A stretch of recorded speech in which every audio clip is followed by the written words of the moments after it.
नमस्कार दोस्तों, जय श्री राम, जय हनुमान जी। दोस्तों, मैं तो बिल्कुल ठीक हूँ और आशा करती हूँ कि आप सभी भी बिल्कुल ठीक होंगे। दोस्तों, इस वीडियो में मैं बात करने वाली हूँ कि अगर आप रोज हनुमान चालीसा का पाठ करते हैं तो इससे आपको किस फल की प्राप्ति होने वाली है, और अगर आप रोज हनुमान चालीसा का पाठ करते हैं तो आपको इसमें क्या सावधानियां बरतनी चाहिए, कितनी बार पाठ करना चाहिए, भोग में क्या आपको भोग लगाना चाहिए और इससे हमें क्या फल मिलता है, सभी बातें मैं आज इस वीडियो में करने वाली हूँ। तो इस वीडियो को पूरा आप जरूर देखें दोस्तों, सबसे पहले मैं बात करती हूँ कि जब हम रोज हनुमान चालीसा का पाठ करते हैं तो हमें क्या क्या लाभ होता है।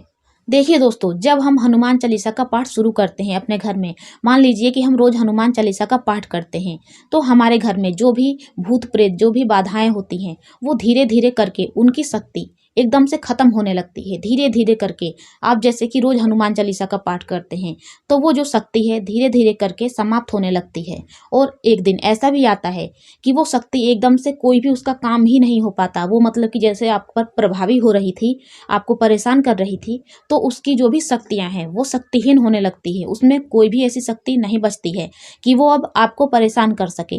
तो हनुमान चालीसा का पाठ करने से ये सबसे बड़ा हमें फल मिलता है कि जो भी नकारात्मक शक्ति होती है हमारे घर में या हमारे ऊपर, जिससे हम बहुत ज़्यादा परेशान रहते हैं, हमें कोई भी सफलता नहीं मिलती है अपनी ज़िंदगी में, वो धीरे धीरे करके दूर हो जाती है। दूर क्या, एकदम से जब आप ज़्यादा दिन तक हनुमान चालीसा का पाठ करेंगे तो वो एकदम से नष्ट भी हो जाती है। एक दिन ऐसा भी आता है कि एकदम से वो नष्ट भी हो जाएगी। तो सबसे बड़ा फल तो ये हमें हनुमान चालीसा का मिलता है। और अब दूसरा लाभ की बात करने वाले हैं कि और हमें क्या क्या लाभ होता है हनुमान चालीसा का पाठ करने से। दोस्तों, दूसरा लाभ ये होता है कि कभी कभी ऐसा होता है कि हमें बहुत सारी परेशानियां एक साथ ही घेर लेती हैं, काम धंधा भी नहीं चलता और हम इतने ज़्यादा परेशान हो जाते हैं कि सबसे मनमुटाव होने लगता है, पड़ोसियों से झगड़ा होने लगता है, या अपने घर में ही एकदम से सब एक दूसरे के खिलाफ हो जाते हैं और एक दूसरे में मनमुटाव हो जाता है। कुछ भी समझ में ही नहीं आता कि हम करें तो क्या करें, जब देखो तब झगड़ा होता रहता है। बिल्कुल मतलब कि घर में अशांति का माहौल हो जाता है, सारे रास्ते कमाई धमाई के भी बंद हो जाते हैं। तो हनुमान चालीसा का पाठ करने से भगवान जी रास्ता जरूर खोलते हैं कि आप इस रास्ते पर चलिए और आपके धीरे धीरे करके सारी परेशानी एकदम से दूर हो जाएगी। तो हनुमान चालीसा का पाठ करने से ये भी हमें फायदा होता है दोस्तों, तीसरा लाभ की मैं बात करने वाली हूँ कि अगर आप पितृदोष से बहुत ही ज़्यादा परेशान हैं, जैसा कि पितृदोष होता है तो बहुत से लोग बहुत ही ज़्यादा परेशान हो जाते हैं। हमारे घर में भी पितृदोष है तो मैं भी रोज़ हनुमान चालीसा का पाठ करती हूँ, और पितृदोष की वजह से कई सारी बाधाएं हमारे घर में आने लगती हैं। कभी किसी काम में भी सफलता नहीं मिलती है। कभी कभी तो ऐसा होता है कि जिसके बाल बच्चे हो जाते हैं वो भी एकदम से बिगड़ जाते हैं, अपने माँ बाप की बात नहीं मानते। और या तो ऐसा भी होता है कि किसी किसी के तो जल्दी घर में संतान ही प्राप्त नहीं होती। पितृदोष की वजह से बहुत सारी ऐसी नेगेटिव चीज़ें आ जाती हैं और जिससे हम बहुत ज़्यादा परेशान हो जाते हैं। मैंने झेल रखा है, इसीलिए मैं बता रही हूँ। तो इसके लिए भी हमें रोज हनुमान चालीसा का पाठ करना चाहिए। हनुमान चालीसा का पाठ करने से धीरे धीरे करके हमारी परेशानी एकदम से जड़ से ही खत्म हो जाएगी। लेकिन दोस्तों, इसके लिए आपको हनुमान चालीसा का पाठ रोज करना होगा। इसका पूरा विधि विधान तो मैं वीडियो के लास्ट में बताने वाली हूँ, लेकिन पहले मैं आप सभी को लाभ बता रही हूँ कि आखिर कौन कौन से लाभ होते हैं। चौथा लाभ दोस्तों मैं बताने वाली हूँ कि जब आप शनि देव की वजह से काफ़ी ज़्यादा परेशान होते हैं, किसी किसी पर शनि देव की साढ़े साती होती है, तो कोई शनि ग्रह होता है, मान लीजिए शनि के मतलब कि बहुत सारी शनि की वजह से परेशान होते हैं बहुत से लोग, तो उसके लिए हमें क्या करना है। तो शनि देव ने भी हनुमान जी को वचन दिया था कि जो भी हनुमान जी का पाठ करेगा शनिवार के दिन भी, तो शनि देव जी उस इंसान को कभी भी परेशान नहीं करेंगे जो हनुमान जी का पाठ करेगा। तो इससे बहुत बड़ा हमें लाभ मिलता है। जब आप पर शनि देव की कोई भी ऐसी दृष्टि हो तो आपको हनुमान जी का पाठ करना है, हनुमान चालीसा का पाठ करना है, जिससे कि आपकी सारी परेशानी दूर हो जाए। तो दोस्तों, अब मैं बताती हूँ कि आखिर पाठ करने का नियम क्या होना चाहिए। दोस्तों, सबसे पहले जब आप हनुमान चालीसा का पाठ शुरू करते हैं तो आपको मंगलवार के दिन से शुरू करना है। दूसरा बात यह है कि आपको अपने घर में नॉनवेज वगैरह जो भी अगर आप खाते भी हों तो नहीं खाना है, छोड़ देना है। जब तक आप हनुमान जी का पाठ करेंगे तब तक आपके घर में कुछ भी उल्टी सीधी चीज़ नहीं बननी चाहिए।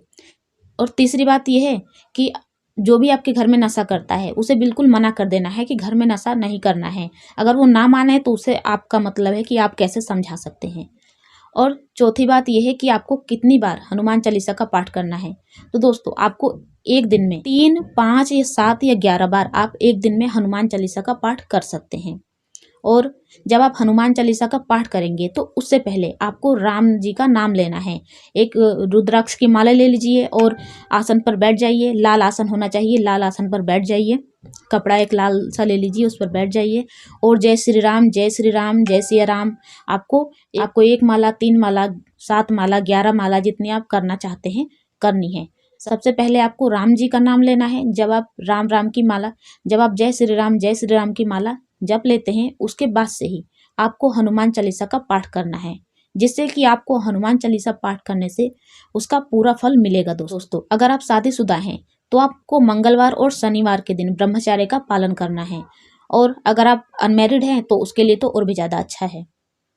और दूसरी बात यह है कि बहुत सी लेडीज़ें सोचती हैं, औरतें सोचती हैं कि हम हनुमान चालीसा का पाठ नहीं कर सकते हैं, हम हनुमान जी की पूजा नहीं कर सकते हैं। तो ऐसा नहीं है, आप हनुमान जी की पूजा कर सकती हैं, लेकिन आपको हनुमान जी के पैर नहीं छूने हैं और उनकी फ़ोटो को हाथ नहीं लगाना है। आप अपने हस्बैंड से या किसी से भी कह दीजिए कि उन्हें टीका लगा दें। दोस्तों एक बात मैं बताना भूल गई आपको हनुमान चालीसा का जो पाठ करना है, अगर आप सुबह करते हैं 6 बजे, तो आपको हर रोज़ सुबह 6 बजे ही करना है। ऐसा नहीं है किसी दिन 6 बजे कर लिया, किसी दिन 7 बजे, किसी दिन 10 बजे, किसी दिन किया ही नहीं, ऐसा नहीं है। एक समय होना चाहिए पाठ करने का। और जो आसन होता है जिस पर आप बैठते हैं, वो आसन भी एक ही होना चाहिए, बार बार उसे बदलना नहीं है।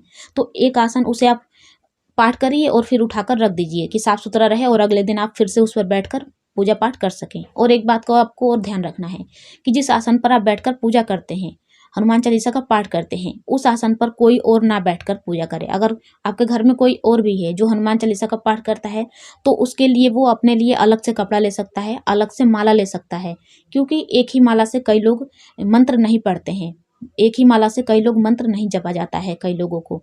तो आप अगर 2 लोग हैं, घर में 3 लोग हैं, तो अलग अलग ही आपको रुद्राक्ष की माला लेनी होती है और अलग अलग ही आपको आसन भी लेना होता है। इस बात का आपको बहुत ही अच्छी तरह से ध्यान रखना है दोस्तों। और आपको घर में हनुमान जी की फोटो वैसी वाली लानी है जो हनुमान जी मुद्रा, ऐसे आसन मुद्रा में बैठे हों और आपको आशीर्वाद दे रहे हों। वो वाली फोटो नहीं लानी है जो हनुमान जी राम लक्ष्मण को कंधे पर बिठाकर लेकर जा रहे होते हैं और लंका दहन कर रहे होते हैं। ये वाली फोटो नहीं लानी है। जो आशीर्वाद की मुद्रा में होती है वही हनुमान जी की फोटो लानी है आपको घर में। और दोस्तों अगर आप मंदिर जा सकते हैं तो मंदिर में जाकर चमेली के तेल में सिंदूर मिलाकर, जो आप इस कलर का सिंदूर देख रहे हैं, संतरी कलर का, ऐसे कलर का सिंदूर जो होता है, उसे ले जाकर हनुमान जी को आप लगा सकते हैं, जिसे चोला चढ़ाना कहते हैं। आप ये भी सोच रहे होंगे कि भोग क्या लगाना है, तो दोस्तों आपको बता दूं कि आप बूंदी का भोग लगा सकते हैं। हर मंगलवार को मैंने देखा है कि लोग बूंदी का भोग लगाते हैं, और आपको भी बूंदी का ही भोग लगाना है। बूंदी के लड्डू हो या खुद बूंदी हो जो मीठा होता है, उसका ही आपको भोग लगाना है, क्योंकि हनुमान जी को ये बहुत ज़्यादा प्रिय होता है। और उस प्रसाद को आपको अपने गली मोहल्ले में थोड़े बच्चे जो मिल जाएंगे या बड़े भी मिल जाएंगे, उसे बांटना जरूर है, ताकि कई जनों तक वो प्रसाद पहुँचे और आपको उसके आशीर्वाद ज़्यादा मिल सके। और दोस्तों आपको एक बात और बता दूं कि आपको जो दिया जलाना है वो घी के तेल का दिया जलाना है हनुमान जी के सामने। और दोस्तों मैंने आप सभी को बताया कि पहले दीपक जलाना है घी का, उसके बाद से राम जी का नाम लेना है, राम राम की माला जपनी है, जय श्री राम, फिर हनुमान चालीसा का पाठ करना है। और आपको एक बात और बता दूं कि आपको 2 पात्र में जल लेना है, एक तो लोटे में और एक चीज़ किसी गिलास वगैरह में आप ले सकते हैं। और 1 लोटा जल तो आप रख देंगे मंदिर में ही कि भगवान जी ये आपके लिए, और जो जल है वो मंत्र पढ़ते समय अपने पास रख लेंगे। हनुमान चालीसा पढ़ते समय या राम जी का जब नाम लेते हैं उस समय से ही शुरू से अपने पास रख लेंगे। उसके बाद जब आपकी पूजा खत्म हो जाती है तो उस जल को आप पूरे घर में छिड़क देंगे।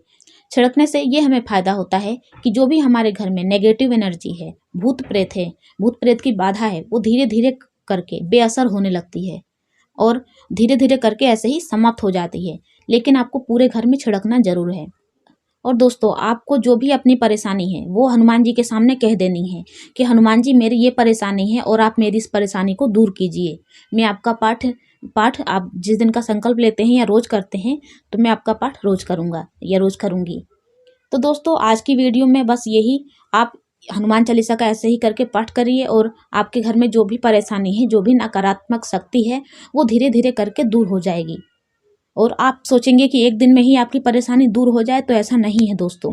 धीरे धीरे करके आपकी परेशानी दूर हो जाएगी। लेकिन हाँ, एक दिन दूर जरूर होगी और आपको विश्वास भी रखना है दोस्तों। तो दोस्तों आज की वीडियो में बस इतना ही। अब मिलते हैं अगली वीडियो में। अगर आपको ये वीडियो पसंद आई हो तो वीडियो को लाइक ज़रूर करें दोस्तों।